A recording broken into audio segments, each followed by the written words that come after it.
Hello, welcome to my channel. இந்த வீடியோவில் நம்ம என்ன பார்க்க போறோம்னா, விஜய் தேவரகொண்டா நடிச்ச கிங்டம் படம் இப்போ வந்து நெட்ஃப்ளிக்ஸில் ஸ்ட்ரீம் ஆகிட்டு இருக்கு. எல்லா லாங்குவேஜ்லையுமே இருக்குது, தமிழ்லையுமே இருக்குது. ஸோ அந்த படத்தோட கதை என்ன அப்படின்னு பார்த்தோம்னா, விஜய் தேவரகொண்டா ஒரு கான்ஸ்டபிளாக இருக்காரு, ஒரு கிராமத்தில் இருக்காரு. அவரோட அண்ணா சின்ன வயசில் காணாம போயிட்டாரு, அவர் தேடிட்டு இருக்காரு. ஸோ ஒரு போலீஸ் என்ன சொல்கிறாங்கன்னா வந்துட்டு, ஒரு இதுக்கு ஸ்ரீலங்காவுக்கு அண்டர் கவர் ஆப்ரேஷனுக்கு போனோன்னா உங்கள் அண்ணாவையும் கண்டுபிடிக்கலாம், அண்ட் அதே நேரத்தில் அவனுக்கு திருப்பி உயிரோட கூட்டு வரலாம் அப்படின்னு சொல்கிறாரு. ஸோ இவருமே அதை ஒத்துக்கிட்டு அங்கே போறாரு. அதுக்கப்புறமா என்ன நடக்குது அப்படின்றதான் படத்தோட கதை. படத்தோட பாசிட்டிவ்ஸ் சொல்லணும்னா, விஜய் தேவரகொண்டாவோட ஸ்க்ரீன் பிரசன்ஸ் அண்ட் அவரோட அண்ணனா நடிச்ச சத்யதேவ் அவரோட ஸ்க்ரீன் பிரசன்ஸுமே. ஸோ இவங்க ரெண்டு பேருமே வந்துட்டு படத்தை ரொம்ப சூப்பராக வந்து எடுத்துகிட்டு போயிருக்காங்க. அண்ட் வில்லன் கேரக்டர், வில்லனோட வெங்கடேஷ் வில்லனாக நடிச்சிருக்காரு. ஸோ அவரோட கேரக்டருமே வந்து நல்லா இருந்தது. அவர் ஃபர்ஸ்ட் சீசனில் பார்க்குறப்பவே வந்துட்டு ஒரு மாதிரி பயத்தை கிரியேட் பண்ணிடுறாரு, அவர் மேலே கோவத்தையும் வர வைக்கிறாரு. ஸோ அது வந்து பாசிட்டிவ் அப்படின்னு சொல்லலாம். செகண்ட் ஹாஃப்ல அவர் என்ன பண்ண போறாரோ அப்படின்ற பயத்தோடய நம்ம வந்து பார்க்க வேண்டியதாக இருக்கு.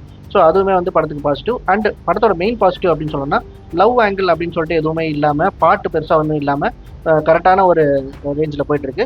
அண்ட் இது வந்து புது கதை அப்படின்னு சொல்ல முடியாது. இது வந்து வியட்நாம் காலனி அவதார் எல்லாத்துக்குமே பண்ற மாதிரியான கதை தான். அந்த செகண்ட் ஹாஃப் பார்க்குறப்போ ரெட்ரோ படமே ஞாபகம் வந்தது.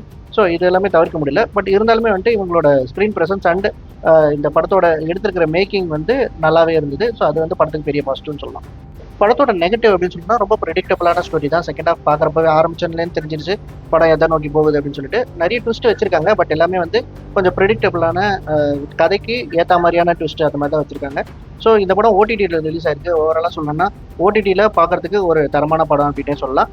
பெருசாக வந்து யோசிக்க வேண்டிய அந்த மாதிரிலாம் விஷயம் இல்லாமல், இவங்களோட மேக்கிங்காகவே இந்த படம் ஒன் டைம் வாட்சபிளான படம். இந்த வீடியோ பிடிச்சிருந்தா லைக் பண்ணுங்க, உங்கள் ஃப்ரெண்ட்ஸ்க்கு ஷேர் பண்ணுங்க. இன்னும் நம்ம ஒரு சினிமா சேனல் சப்ஸ்கிரைப் பண்ணுங்க. தேங்க்யூ.